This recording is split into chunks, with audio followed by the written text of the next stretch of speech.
The afternoon Opal Sawyer rode into Caldwell, Kansas on a borrowed mule with a broken saddle strap and a rifle she had not yet learned to aim straight.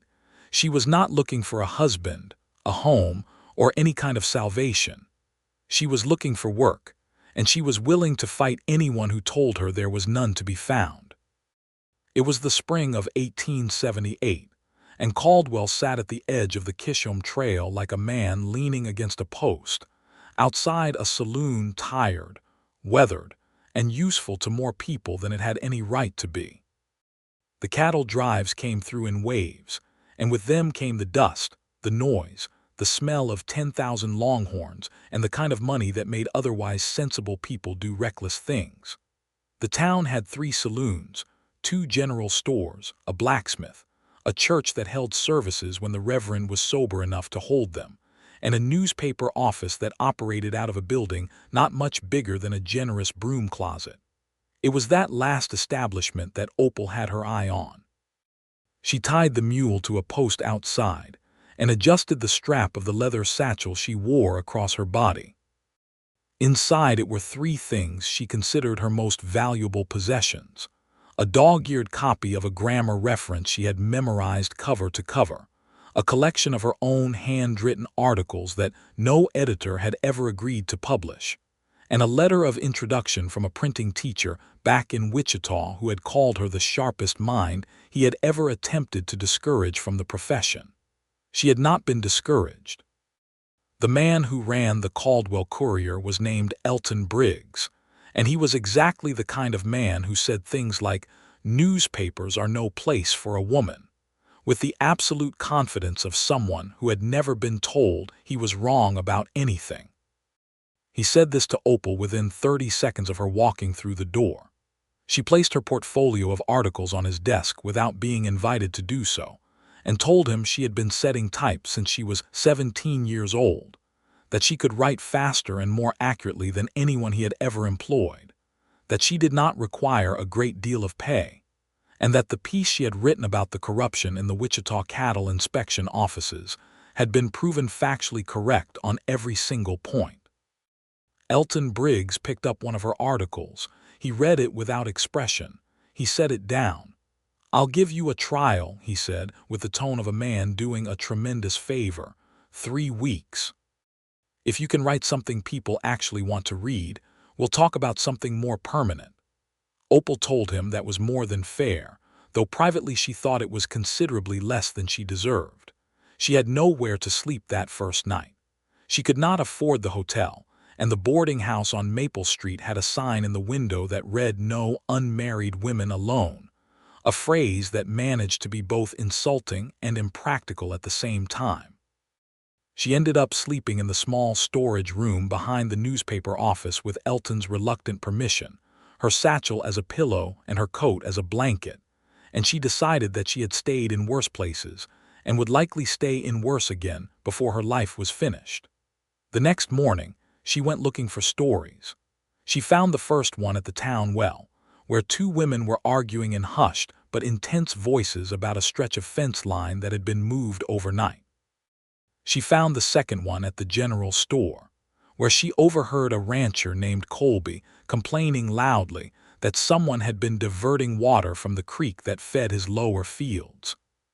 She found the third one at the edge of town, where the trail dust was still hanging in the air from a cattle drive that had come through the night before, and where a young drover was sitting on the ground with a bandaged hand, telling anyone who would listen that the trail boss had refused to pay 3 men their full wages.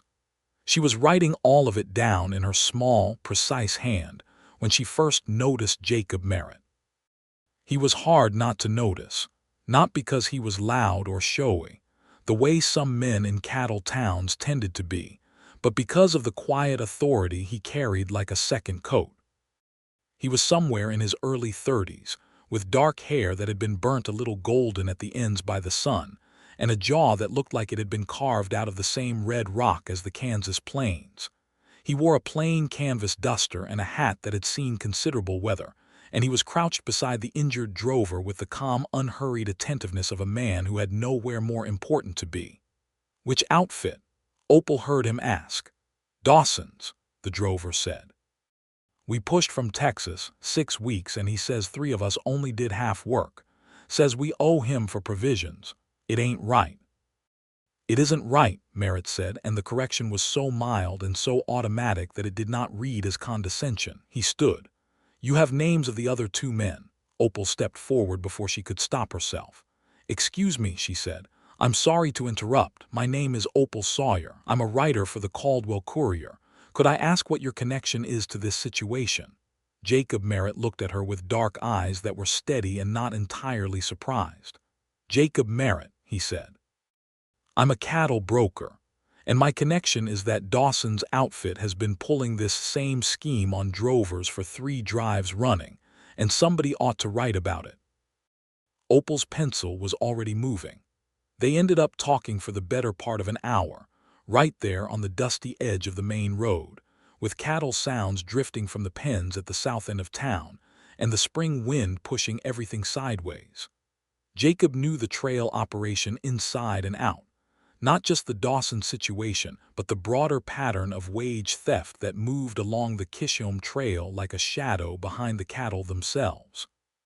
He spoke in clear, factual sentences with occasional long pauses where he appeared to be deciding exactly how much he trusted her, and during those pauses, Opal simply waited, which was a thing she had trained herself to do with sources, because most people filled silence with truth if you gave them long enough. When she finally closed her notebook and thanked him, he looked at the notebook with something that might have been respect. "That's a good story," he said. "I know," she said. The corner of his mouth moved. It was the beginning of a smile, and it did not quite finish. "Will Briggs run it?" "He will if he knows what is good for the paper," Opal said, "and if he doesn't, I'll convince him." Jacob Merritt looked at her for a moment as if he were reading something printed in small type. Then he touched the brim of his hat. "Miss Sawyer, Mr. Merritt." She walked back to the newspaper office and wrote the story in 2 hours flat. Briggs ran it on the front page. Within the week, 2 other drovers had come forward with similar accounts of Dawson's outfit, and the marshal had opened an inquiry that would eventually result in Dawson's cattle brokering license being suspended. The story traveled up and down the Kishom Trail in the way that news traveled in 1878, by mouth, by rumor, by men reading the article aloud at campfires. And Elton Briggs gave Opal her permanent position at the paper, though he did it with the expression of a man accepting a tooth extraction. She moved out of the storage room and into a small room above the barber shop, which was not spacious but which had a window that faced east and let in the morning light at an angle that made it possible to read without straining. She bought a small writing desk at the general store and set it under that window and felt, for the first time in a long while, something close to settled. She did not expect to see much more of Jacob Merritt. He was a cattle broker, which meant he was often on the move out to ranches, down to Texas, up to the stockyards in Abilene. She had used him as a source and filed a good story, and that was, she told herself, the entirety of the matter. But Caldwell was not a large town, and fate, or whatever one chose to call the particular set of circumstances that kept putting 2 people in the same room, appeared to have different ideas about the matter. She ran into him 3 days later at the general store, where she was trying to determine whether she could afford both coffee and paper, or would have to choose one over the other. He came in behind her, and when she explained her predicament aloud to Mrs. Hatch behind the counter, he said without preamble, "Take both. I'll cover the difference," and set a coin down before Opal could object. She turned and looked at him with her full attention, which tended to make people slightly nervous. "I haven't asked for your assistance," she said. "You weren't talking to me," he said pleasantly. "You were talking to Mrs. Hatch. I simply contributed to the conversation." Mrs. Hatch made a small noise that might have been a suppressed laugh. Opal took the coffee and the paper, told him she would pay him back, and meant it. She left the store walking quickly, which was a habit she had when something had happened that she needed time to think about before she could properly categorize it. She paid him back the following morning. She left the exact amount in coins at the broker's office where he kept a desk. in an envelope on which she had written, in her neat handwriting, "Amount Owed Sawyer." He appeared at the newspaper office that afternoon with the envelope in his hand and a puzzled look that she found she liked considerably more than she wanted to. "You didn't have to do this," he said. "I know I didn't have to," she said, without looking up from the galley proof she was reviewing. "I chose to." "There's a difference." He stood in the doorway for a moment. "Can I take you to supper?" The question was simple and direct, without the usual performance of a man trying to seem casual about something he was not casual about. It caught her more off guard than she would have preferred. "I don't need to be taken to supper," she said. "I didn't ask if you needed it," he said. "I asked if I could take you." Opal finally looked up. He was leaning against the doorframe with his arms loosely crossed, and his expression held that particular quality she had noticed in him before: attentive, patient, genuinely curious, as if her answer was something he was interested in for its own sake and not just as a step toward a predetermined outcome. "Why?" she asked. "Because I'd like to hear more of what you think," he said simply. "You have a way of seeing things I find interesting." She went to supper with him. They ate at the restaurant above the hotel, which was the best Caldwell had to offer in 1878, which meant the tablecloths were clean, and the stew was hot, and the bread came in thick slices that were still warm from the oven. Opal ate with the focus of someone who had missed meals often enough to appreciate one when it appeared, and Jacob Merritt, she noticed, was not the kind of man who made a woman feel observed while eating, which raised him considerably in her estimation. They talked about the Kishom Trail and the economics of cattle brokering and the political situation in Wichita and the particular challenges of publishing a newspaper in a town where half the population was transient and the other half distrusted the written word on principle. Jacob listened more than he spoke, and when he did speak, he said things that were specific and considered. He did not ask her how she had ended up in Caldwell, or why she was not married, or when she intended to settle down, all of which were questions she had been asked so many times she had stock answers ready like ammunition. He asked instead what she thought was the most important story she had ever written, and whether she thought the press had any genuine power to change conditions on the trail. She told him about a piece she had written in Wichita about a widow who had been swindled out of her husband's back wages by a foreman who had falsified the work records. The story had run, and 3 other families had come forward with similar experiences, and the foreman had been arrested and tried, though the trial had not gone as it should have, because justice in 1878 tended to favor the man with the most connections. But the widow had eventually been compensated, and the company had changed its record-keeping procedures, and Opal believed that counted for something even if it did not count for everything. Jacob listened to all of this with the focused stillness that she was beginning to understand was simply the way he listened, all of it, without interruption, without the half-attentive nodding of a man waiting for his turn to speak. "That counted for more than something," he said when she had finished. "You're being generous." "I'm being accurate." He refilled her water glass from the pitcher on the table. "A widow got her husband's wages. Other families came forward who might not have otherwise. A corrupt foreman was held accountable to some degree. The record-keeping changed. That's 4 real things, not 1. Opal considered this. "You think that way about numbers," she said. It was not a question. "I think that way about most things," he said. She walked back to her room above the barber shop alone, which was the way she walked everywhere, and stood at her east-facing window for a long time looking at the dark Kansas plain and thinking about the way Jacob Merritt had said, 4 real things, not 1, as if he were genuinely invested in the idea that what she did made a difference. She had not, she realized, experienced that particular sensation in some time. The feeling of being taken seriously not as a curiosity or an exception or a challenge to be debated, but simply as a person whose work mattered. She did not know what to do with it. She decided to write a story about water rights along the creek system east of town, which was a pressing local issue, and had the advantage of keeping her mind occupied. The following week brought complications in the form of a man named Hector Vance. Vance ran the largest cattle operation with a stake in Caldwell, not a rancher exactly, but a land buyer and water rights broker who had been systematically acquiring the creek-adjacent parcels that the smaller homesteaders depended on. Opal had been following the water rights story for 2 weeks, talking to homesteaders and farmers, and a handful of ranchers who were beginning to feel the pressure of Vance's acquisitions, and she had been building toward an article that she knew was going to be significant. What she did not know, until Mrs. Hatch told her over the counter at the general store one morning, was that Hector Vance had been asking questions about her. About who she was, who her family was, what she was writing. Mrs. Hatch said it with the worried look of a woman who had seen what happened to people who drew Vance's attention in the wrong direction. Opal thanked her and went straight to Elton Briggs. "I need to move on the water rights story," she said. "This week."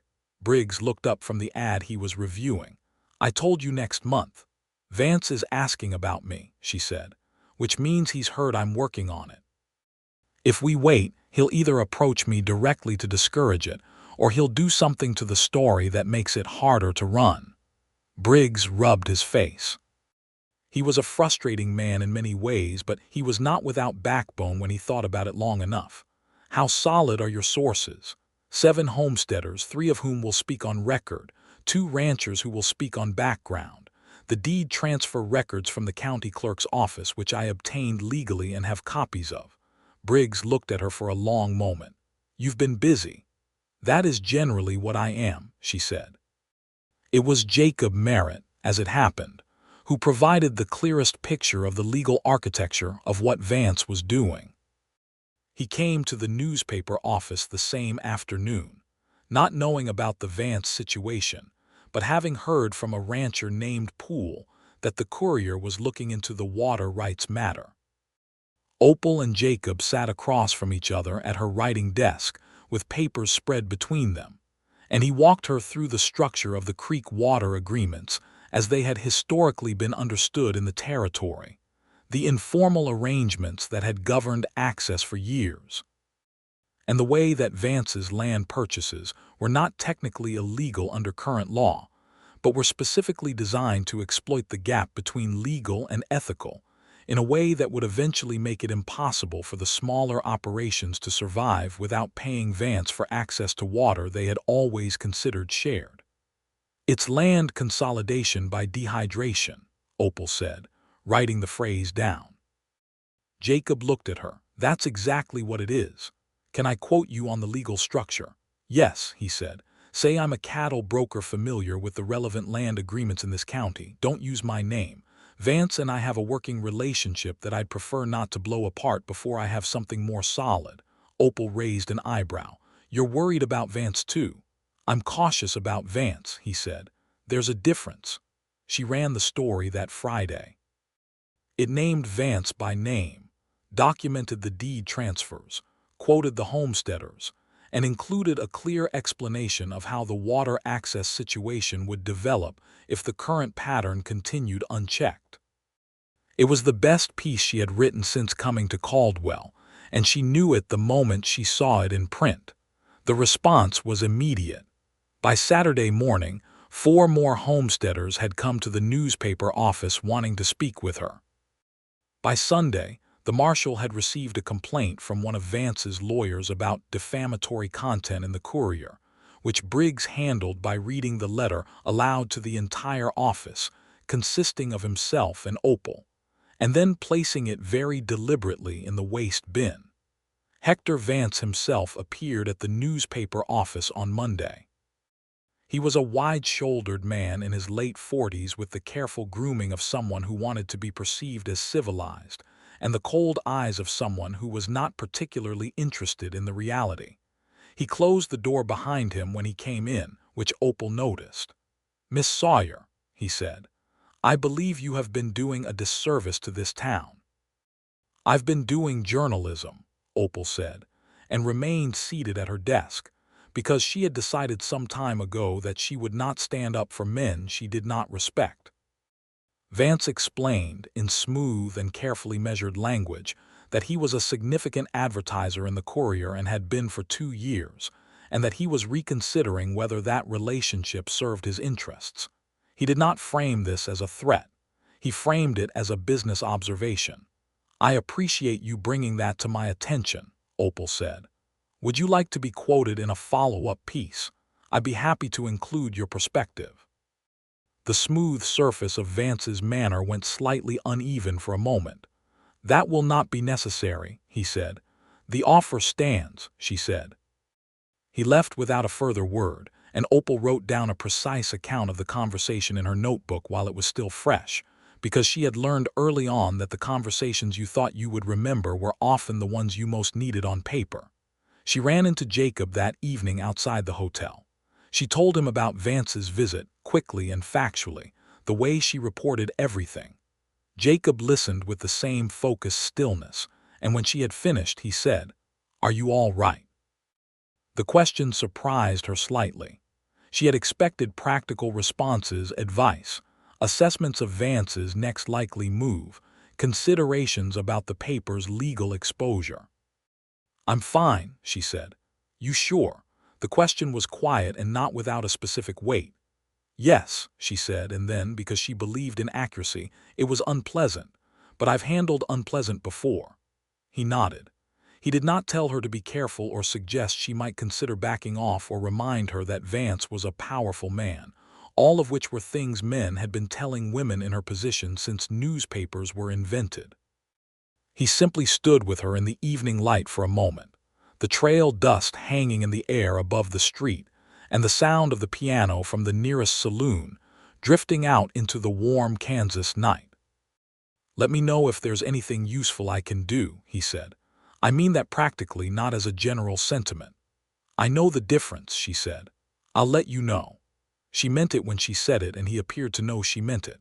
They stood a moment longer, and then he touched the brim of his hat, and she walked back to her room, and she thought about that question, "Are you all right?" and the way it had arrived without performance or agenda, simply as a thing he had wanted to know.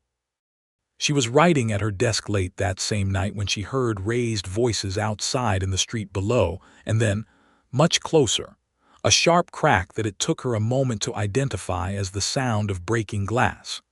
She was at the window in seconds and saw, in the lamplight below, a stone on the floor of the street and the broken front window of the newspaper office. She dressed, went downstairs, and found Elton Briggs already there, standing in front of the broken glass with an expression that had aged him several years in one evening. He did not accuse her directly of having caused this. He also did not pretend that her story and this event were unrelated because, whatever his limitations, he was not stupid. "I'll have it repaired in the morning," Opal said. "And the next time," Briggs said, not unkindly. "There may not be a next time," she said, "and if there is, we'll deal with it then."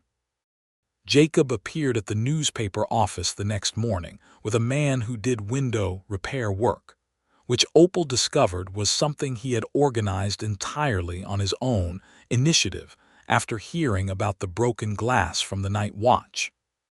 She was in the middle of telling him that she had already made her own arrangements when the repairman, who was named Pete and appeared to know Jacob well, set down his toolbox and began looking at the frame. "You didn't need to do this," Opal said. "Pete needed the work," Jacob said, "and he was already coming to town this morning." She watched him for a moment.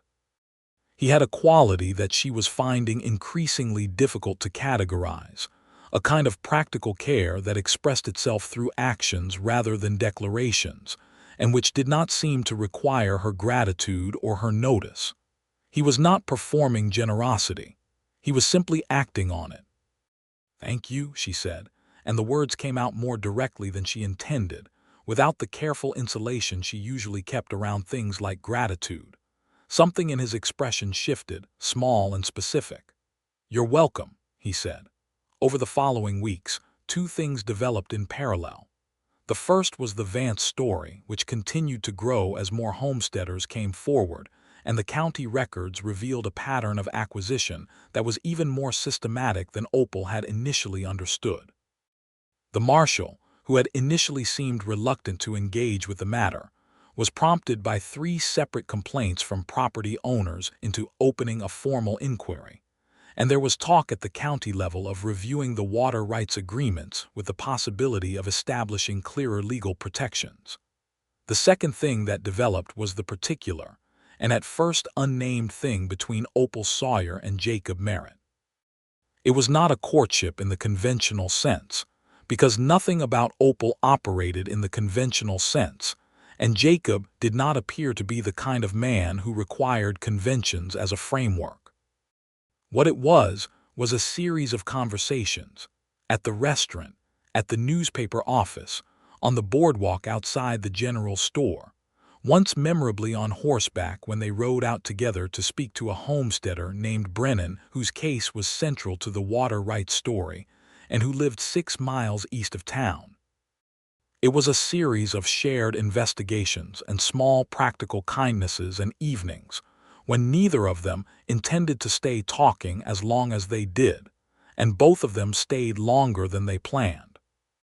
It was also a series of moments in which Opal felt the need to be clear about something, because she had learned through hard experience that it was better to say the difficult thing directly and early than to let misunderstanding grow into the kind of tangle that was painful to unsew.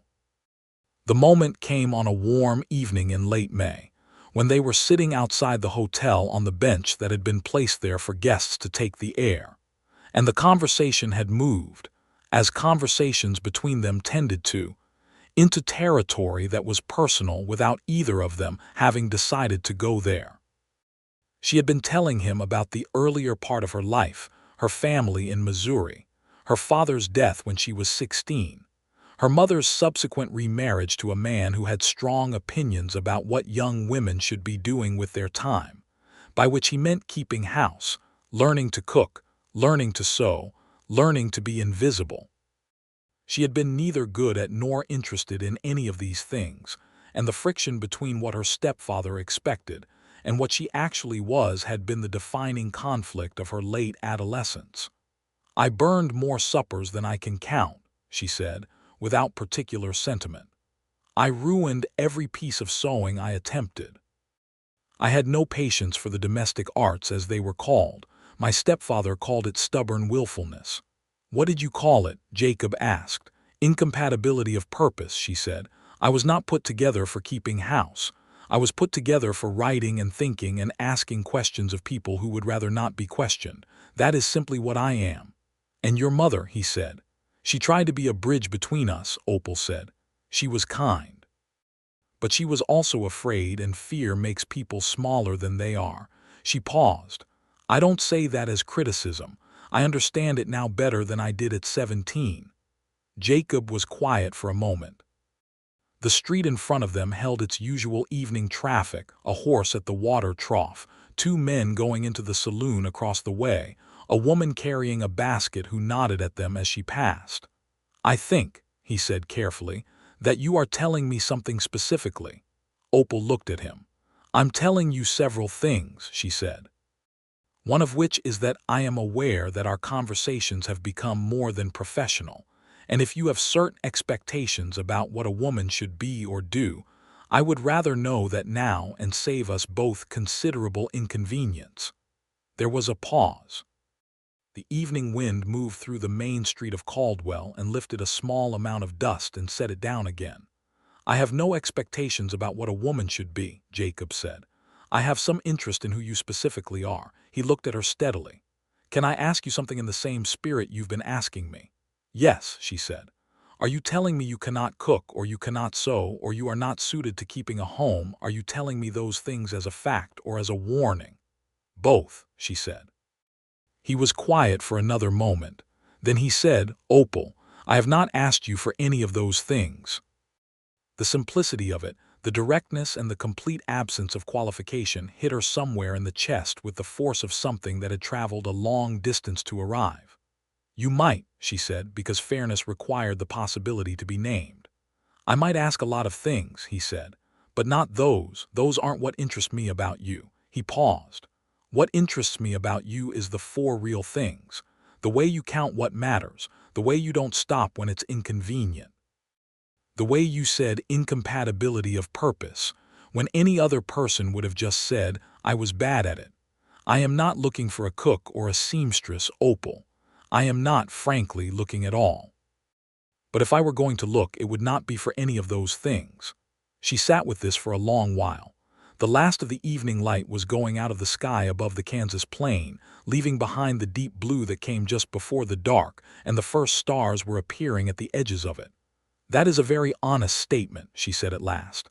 I find honesty suits most situations better than the alternative, he said. So do I, she said. And then, after a moment, thank you. For real things, he said. She laughed.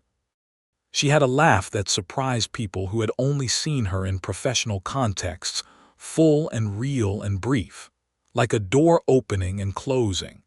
And Jacob Merritt looked at her when she laughed with an expression she filed away in the part of her mind, where she kept the things she did not have words for yet.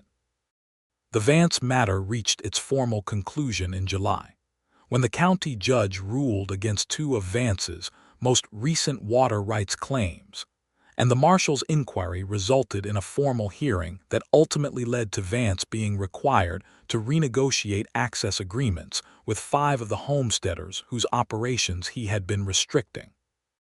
It was not a total victory, nothing involving men like Vance ever was, but it was concrete and documented, and Opal wrote about every step of it with the same careful precision she brought to everything.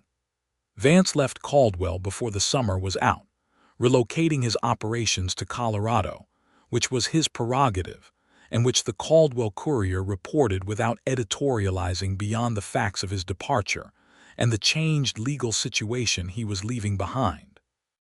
The homesteaders whose water access had been restored held a gathering at Brennan's property east of town to which they invited, among others, Opal Sawyer, and she went and sat in the yard of a working Kansas homestead in the July heat and ate food that other people had cooked and felt, with quiet satisfaction, the weight of work that had mattered. Jacob was there. He had come to speak to Brennan about an unrelated cattle matter, and had stayed when he learned about the gathering, and they stood together at the edge of the yard in the shade of a large oak tree, and watched the people around them, and talked about nothing in particular and about everything. The way that two people talk when the space between them has become comfortable enough to hold both silence and conversation without distinguishing too sharply between them. 4 real things, Opal said at one point, looking at the people in the yard. Jacob said, more than 4 today. She looked at him. He was watching the people in the yard too, and his profile in the summer light had that carved quality that she had first noticed the day she arrived in Caldwell. And she thought about how different a thing it was to notice someone's face because it was interesting, and to notice it because you had come to care about the person it belonged to. And how those two things had, at some point she could not precisely identify, collapsed together in her case.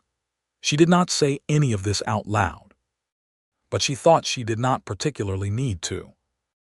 In August, one of the drovers who had been the subject of the original Dawson Wages story came back through Caldwell on another drive and stopped at the newspaper office specifically to tell Opal that Dawson had paid the 3 men in question after the marshal's inquiry, and that the drover himself had found steadier work with an outfit out of San Antonio whose trail boss was known for fair treatment.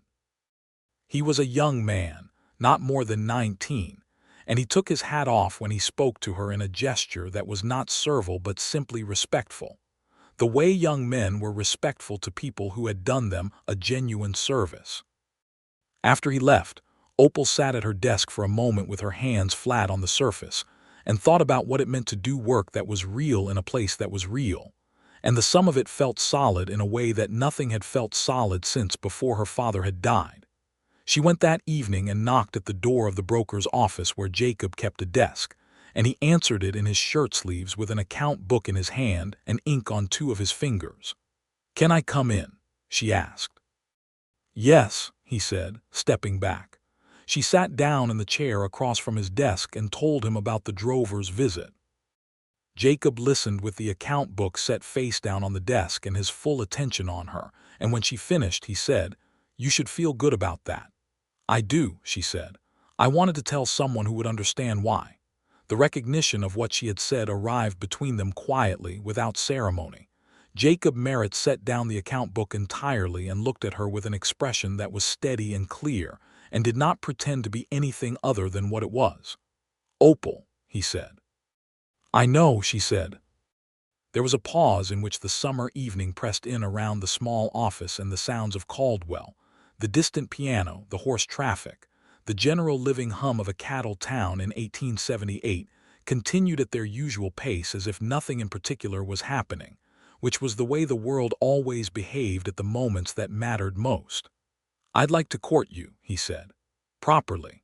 Not as a source or a colleague or someone you've consented to have supper with. Actually court you."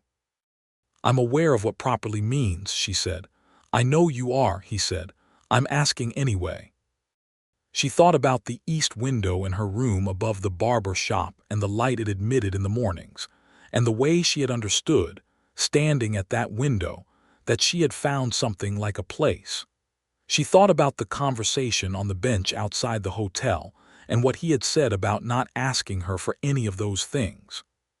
She thought about 4 real things, and the specific careful quality of his attention, and the fact that he had never once told her to be careful or to back down, or to consider whether her choices were wise, not because he was careless about her safety, but because he understood that a person's work and a person's choices were the same thing in the end, and that respecting one required respecting the other.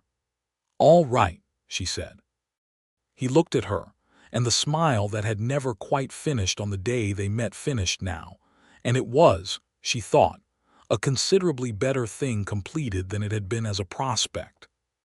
The courtship was, by the standards of Caldwell, Kansas in 1878, somewhat unconventional, which surprised no one who was paying attention to either party.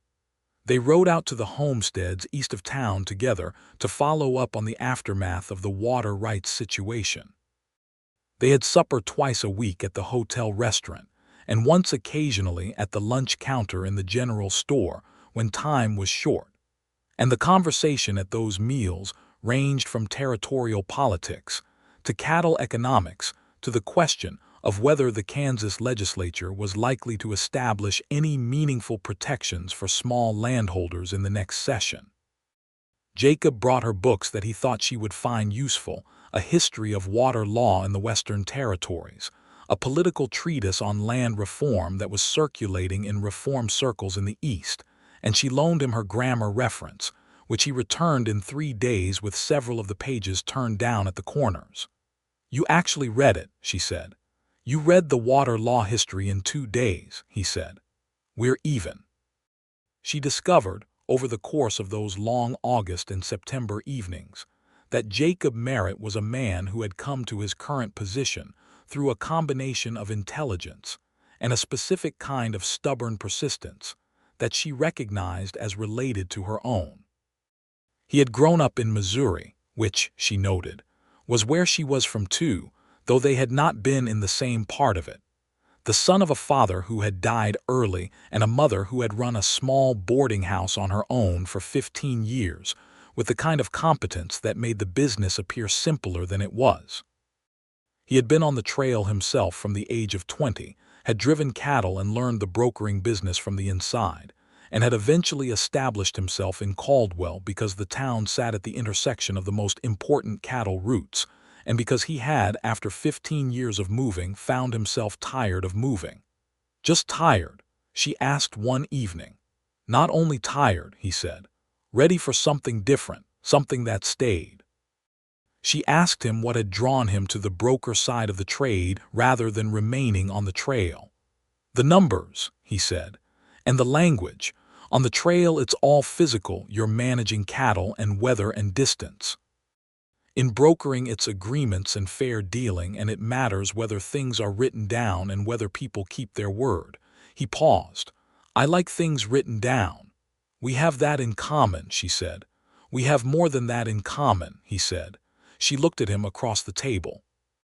The lamp between them caught the line of his jaw and the steadiness in his dark eyes, and she felt that particular kind of helplessness that she had spent most of her adult life regarding as a risk rather than a reward, the helplessness of caring about someone who was becoming essential to the fabric of your days.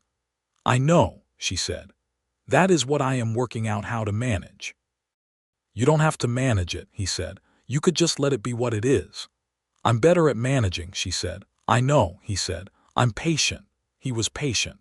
He was patient in a way that was not passive. He did not wait without engagement, did not hold himself at a distance while hoping she would move toward him, but was instead a kind of active presence that held its own shape without requiring her to match it.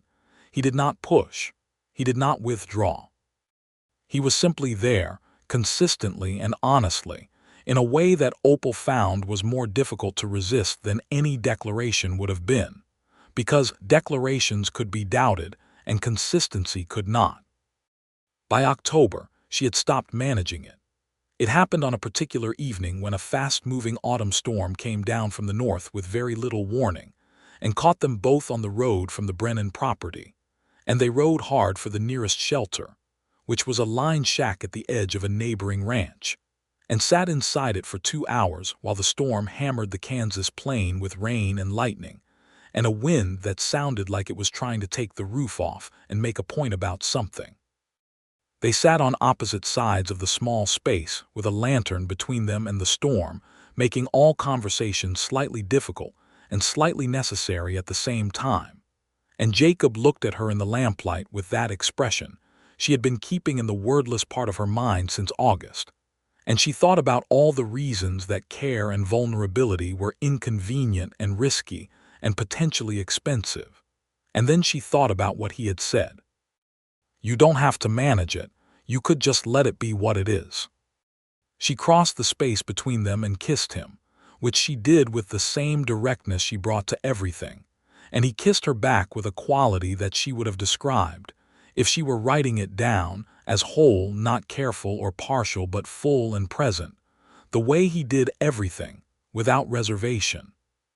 When they separated, the storm was still going and the lantern was still burning and nothing exterior had changed, but the particular careful distance she had been maintaining had collapsed, and she found she was not interested in rebuilding it. "I should have done that in August," she said. "September, maybe," he said. "August you were still working something out." "I was," she agreed. "You worked it out," he said. "Yes," she said. He took her hand and held it in both of his with the same unhurried attention he gave everything, and the storm went on outside, and neither of them was in any particular hurry for it to stop. They rode back into Caldwell when the rain had settled to a steady drizzle, and the town smelled of wet earth and the particular freshness that comes after a hard rain on a plain, and Opal felt the kind of lightness that she associated with decisions that were right in the way that factual things were right, not because they were convenient or expected, but because they were true. The autumn brought changes to Caldwell the way autumn always does in a cattle town. The last of the big drives came through, the seasonal workers moved on, the winter establishment settled in, and the town contracted slightly around the people who were staying. Opal found that she was thinking more often about what staying meant and what she wanted it to look like. She was writing a series of pieces about the county land situation that she was genuinely proud of, careful, documented, fair. And she had begun corresponding with a newspaper in Wichita about the possibility of syndicating some of her work, a development that Elton Briggs received with a combination of pride and anxiety that she found endearing in spite of herself. Jacob was in Caldwell more than he had been earlier in the year, negotiating several large contracts for the spring drives and establishing connections with the railroad representatives who were beginning to make exploratory visits to the region, since the railroad's extension through this part of Kansas was a matter of considerable discussion and considerable money. One evening in November, he brought her supper at the newspaper office because she had been there since morning and had forgotten to eat, which was a habit she had that she regarded as a regrettable but persistent aspect of her character. He arrived with a basket from the restaurant and set it on her desk without ceremony, and they ate together in the lamplight, while the early winter wind tested the repaired front window, and the conversation moved from the railroad negotiations to the spring drives to the letter she had received that day from a reform-minded newspaper in Kansas City that wanted to reprint the Water Rights series. "Kansas City," he said. "Yes," she said. "That's significant." "I know," she said, and she was not being modest about it.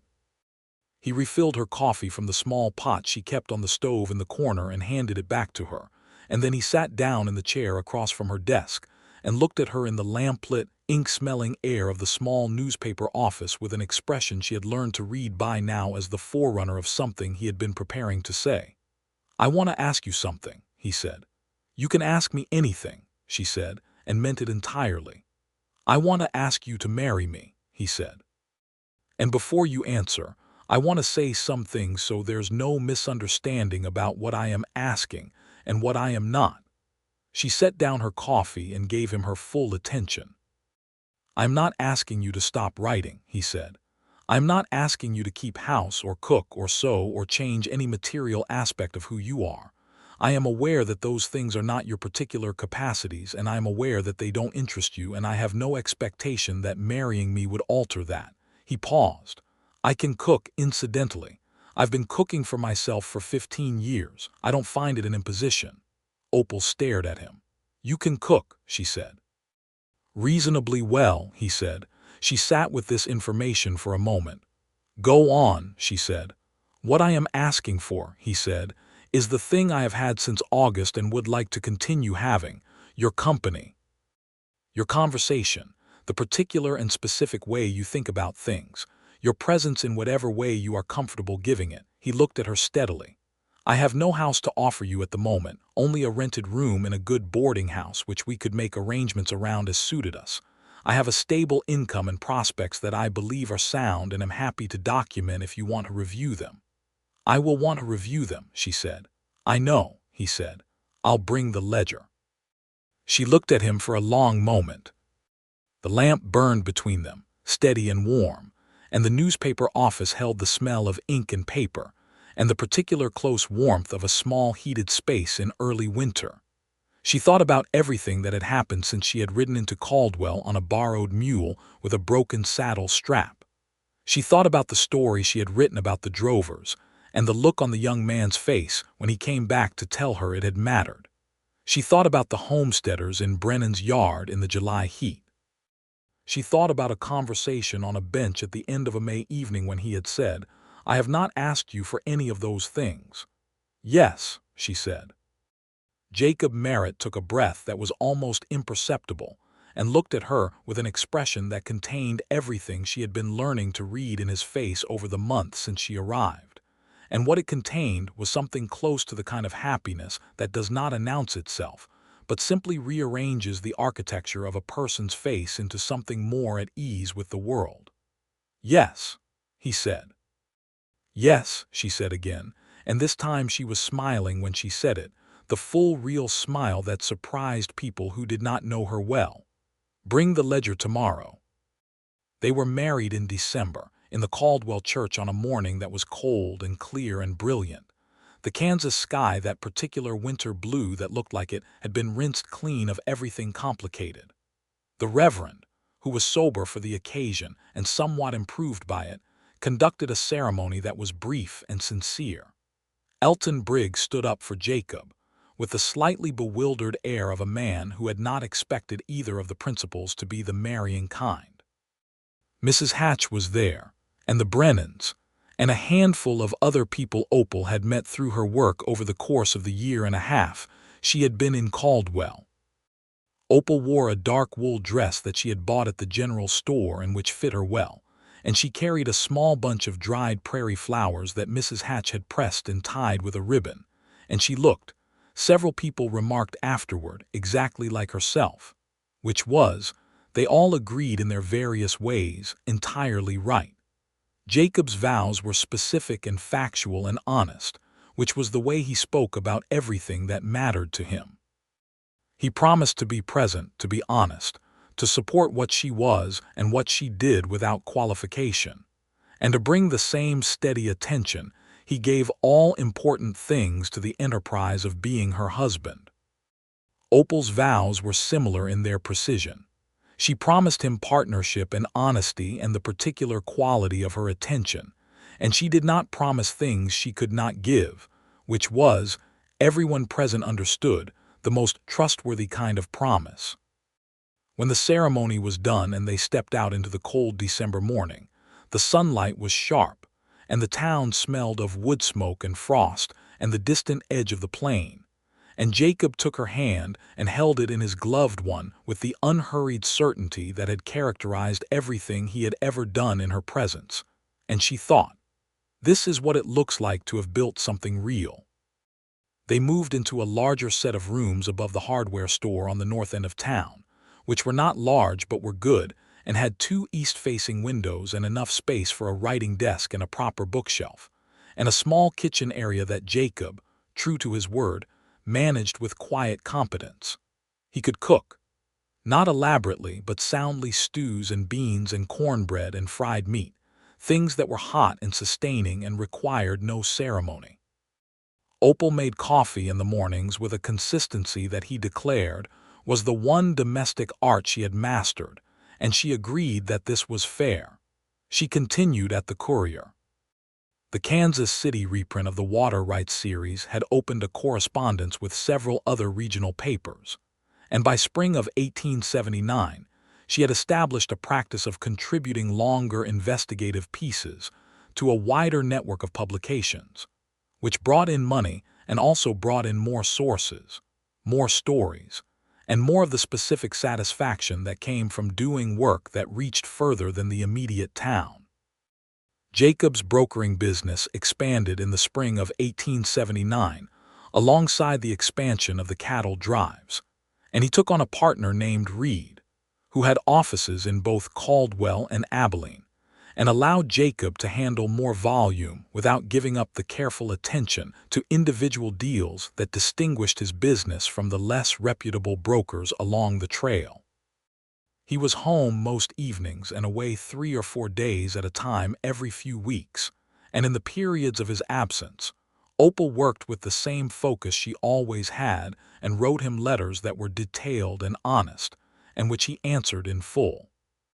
They fought occasionally, as people who say things directly tend to do, mostly about things that mattered, since neither of them had much patience for fighting about things that did not. They fought once about an article Opal was writing that involved a man who had connections to Jacob's professional circle, and Jacob felt briefly that she should notify the subject before publishing. Opal felt, less briefly, that prior notification would compromise the piece. They sat across the table in their rooms above the hardware store and argued this out with the specific concentrated attention they both brought to disagreement, which made their arguments resemble in some ways an extension of their regular conversations. And eventually, Jacob conceded that professional notification was her editorial call and not his, and Opal acknowledged that she could see why his position put him in a difficult situation. And they agreed that the distinction between the professional and personal space they each occupied was worth actively maintaining, and they both felt afterward that the conversation, while uncomfortable, had been useful. By the late summer of 1879, Opal knew she was pregnant. She sat with this knowledge for several days before she said anything, because it was large and specific and required her to think through what it meant for the structure of her life, which she did with the same careful attention she brought to everything consequential. She concluded, after several days, that it changed a great deal in terms of the practical management of her daily existence, and very little in terms of what she was or who she intended to be. She told Jacob on a September evening while they were sitting on the small balcony above the hardware store, looking out at the Kansas sky, which was putting on one of its more dramatic end-of-summer performances, all orange and rose and deep violet above the flat horizon. He was very still for a moment. Then he turned to look at her with an expression that she had not seen on his face before, not composed or measured or reading her carefully, simply and entirely open, as if something behind his usual steadiness had come very close to the surface. "All right," he said, very quietly. "I have some thoughts about the practical arrangements," she said. "Of course you do," he said, and there was a tenderness in it that made it not a tease. "Tell me." She told him. She intended to write as long as she was capable of doing so.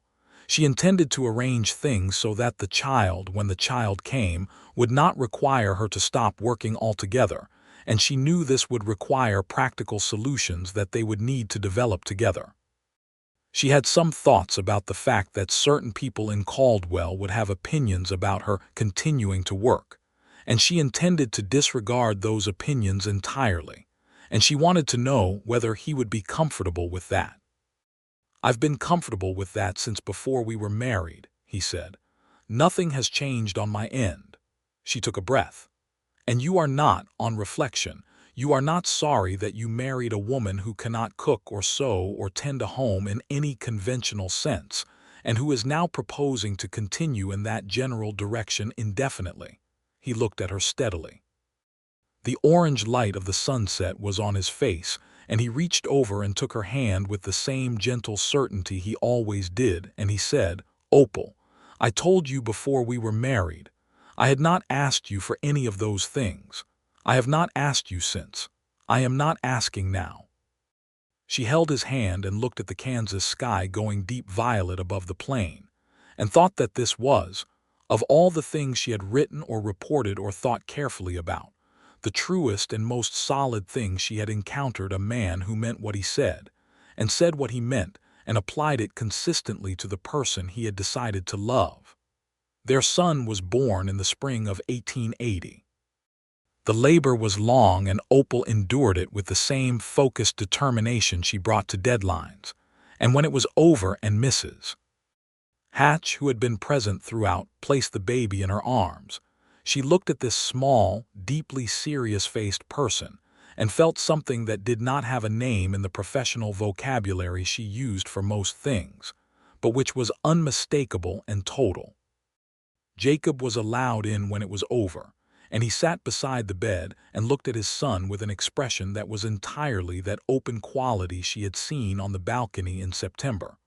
All the steadiness still there, but with something else rising through it, something that she thought was probably the same thing she had felt when she first held the child, the thing without a name. They named him Eli Thomas Merritt, after Jacob's father and Opal's own father, and the two names together felt like the right thing.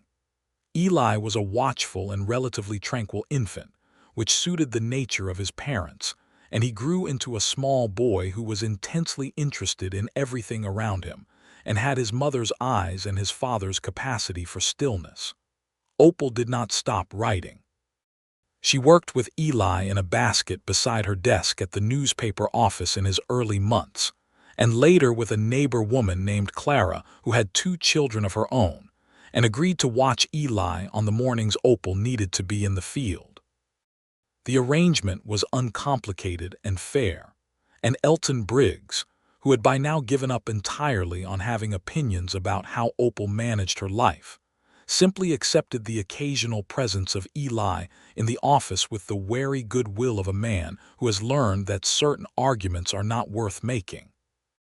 The years moved as years do in a cattle town, in the rhythms of the trail seasons and the weather and the small accumulations of local history that Opal continued to document with the careful precision that had become her signature. The Caldwell Courier grew its readership. The syndicating arrangement expanded. She broke 2 more significant stories in 1881, one about fraudulent land survey records in the county, and one about the working conditions in the pens at the south end of town, which generated the kind of regional attention that she had, at 17, imagined writing for but had not been certain she would ever achieve.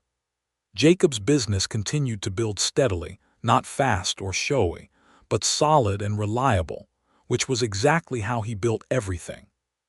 His partnership with Reed expanded to a 3rd office in Newton, and his reputation for fair dealing had become one of the things that people specifically sought out about his brokering services, which meant that the good ranchers and the honest drovers tended to find their way to him, which created a self-reinforcing quality of work that he was quietly proud of.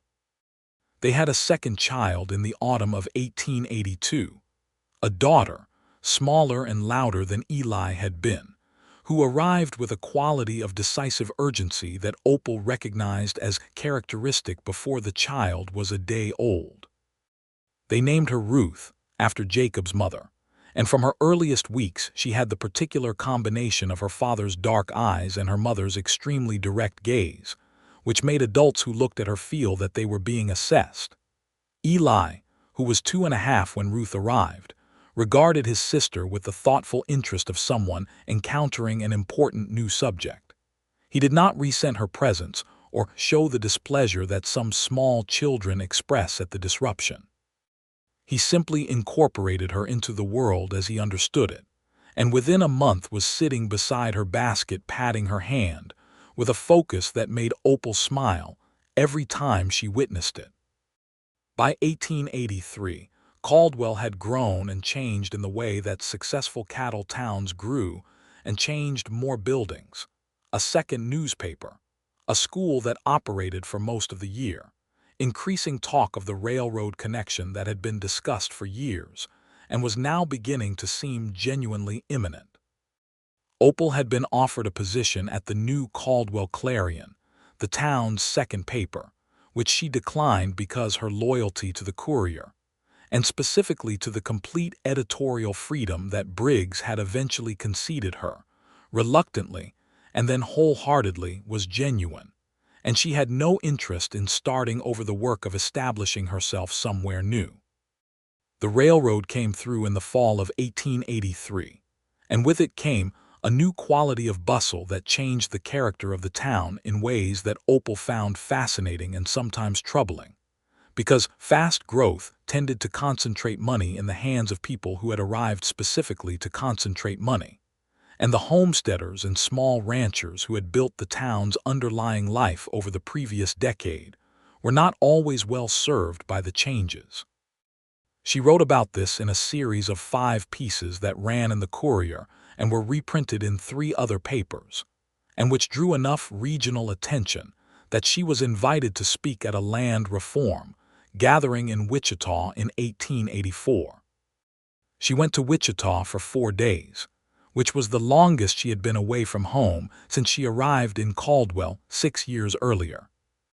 Jacob stayed with the children and managed with the quiet competence that he brought to everything domestic, and when she came back on the 4th evening with her head full of conversations from the gathering and her notebook full of new contacts, and her voice slightly hoarse from 2 days of panel discussions, he met her at the door with coffee and Eli on one arm and Ruth sitting importantly on the front step.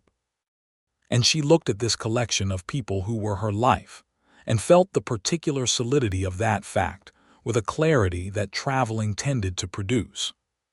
"How was it?" Jacob asked, handing her the coffee. "Significant," she said. "Tell me about here." He told her about the 4 days while she sat and drank her coffee, and Ruth climbed into her lap, and Eli showed her a drawing he had made of a horse that was ambitious in its conception, if imprecise in its execution. And the evening came in around them through the good east-facing windows of their rooms above the hardware store, which was now a proper apartment on the 2nd floor that had been expanded twice as the family had grown. Later, after the children were asleep, she sat with Jacob at the kitchen table with her notes from the Wichita gathering spread between them, and he listened to everything she had observed and thought and come away with, and contributed his own perspective on the land situation as it was developing in the Kansas cattle country. And they were still talking at midnight when the lamp began to gutter, and she finally gathered her notes, and he took the lamp to trim the wick. And she stood in the kitchen of her own home in Caldwell, Kansas, and thought about a 17-year-old girl in Missouri who had burned supper and ruined every seam she attempted and had been told, repeatedly and by multiple people, that her future lay in domestic usefulness, She thought about everything that had followed from the refusal of that future.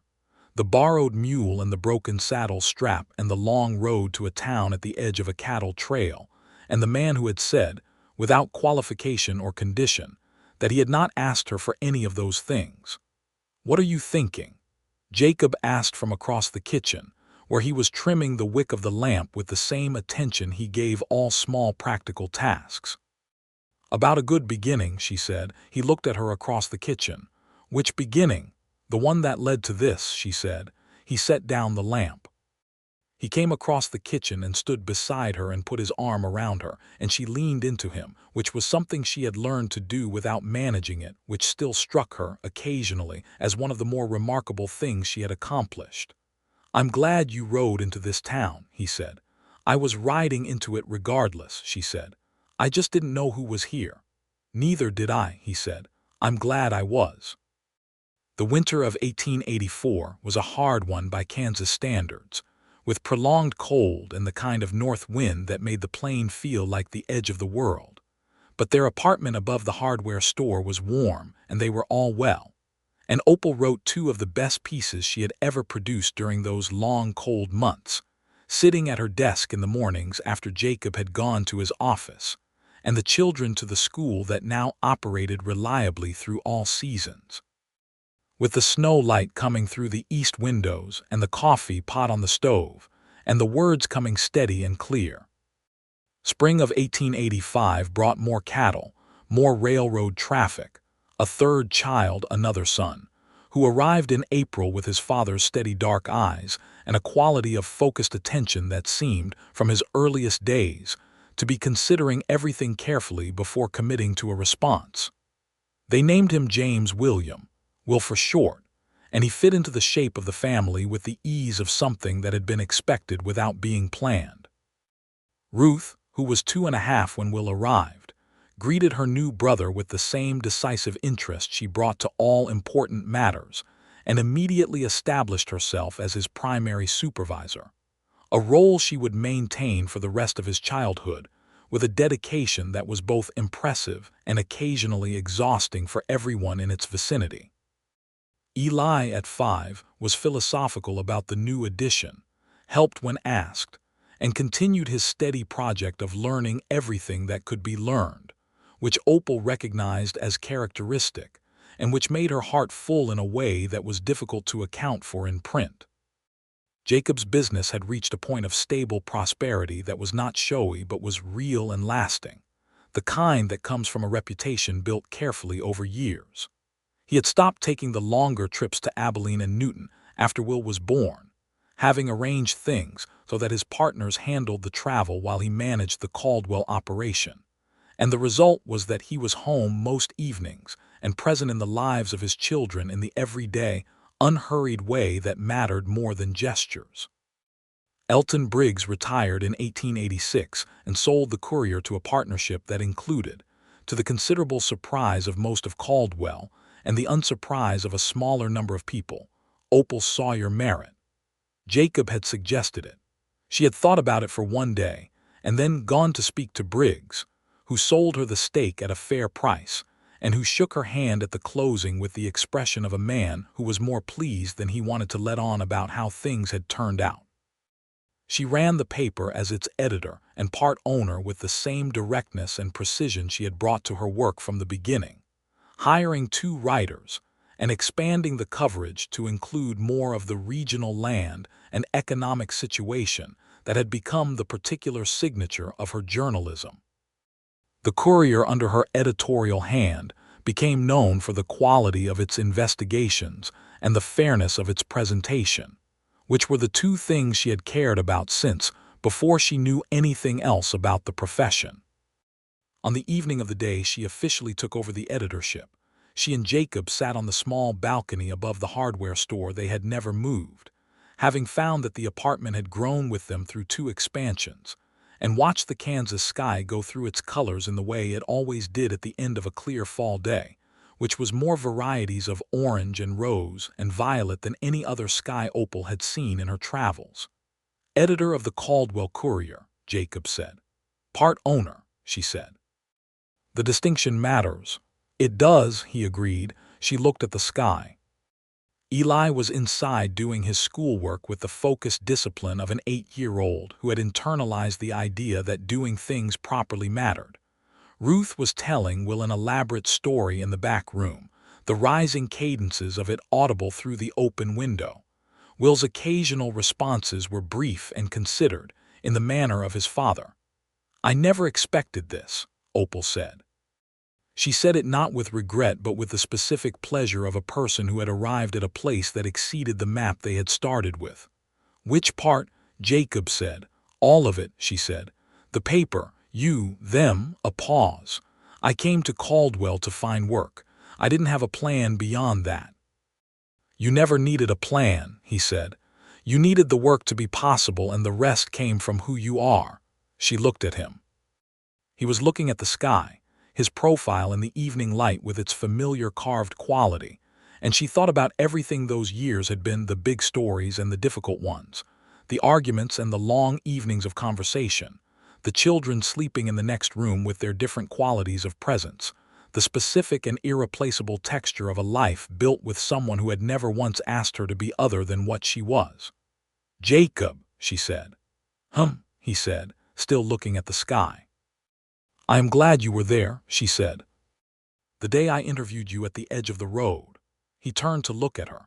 The open quality was on his face again, the way it came when she said something that reached through the steadiness to whatever was underneath it, which was, she had come to understand, not a different thing but the same thing, felt all the way through. "I was glad even then," he said. "I didn't know yet what to do with it." "Neither did I," she said. "We figured it out." "We did," he said. He took her hand. The sky was darkening in the east and the first stars were appearing above the Kansas plain. And behind them in the warm-lit apartment, their children were doing the ordinary evening things that made up the substance of a life. And Opal Sawyer Merritt, editor and part owner of the Caldwell Courier, woman who could not cook or sew or tend a home in any conventional sense, looked at the man she had married and at the sky above the town where she had found her work and her life and her most essential self, and thought 4 real things, more than 4, more in fact than she could count. Will came to the door of the balcony at that point, small and serious-faced, to report that Ruth had declared her story finished and required an audience for the conclusion. "We'll be right in," Opal told him. Will nodded with the gravity of someone delivering important information and retreated back inside. Jacob squeezed her hand and she stood beside him, and they went inside together to the warm, lamplit apartment where their children were waiting. And the Kansas night came down over the plain, and the stars were many and very bright, and the Caldwell Courier would go to press in the morning with a new editorial signed by its new editor, and everything that needed to be was exactly as it should be. Which is the only ending worth having for a story about 2 people who told each other the truth from the beginning.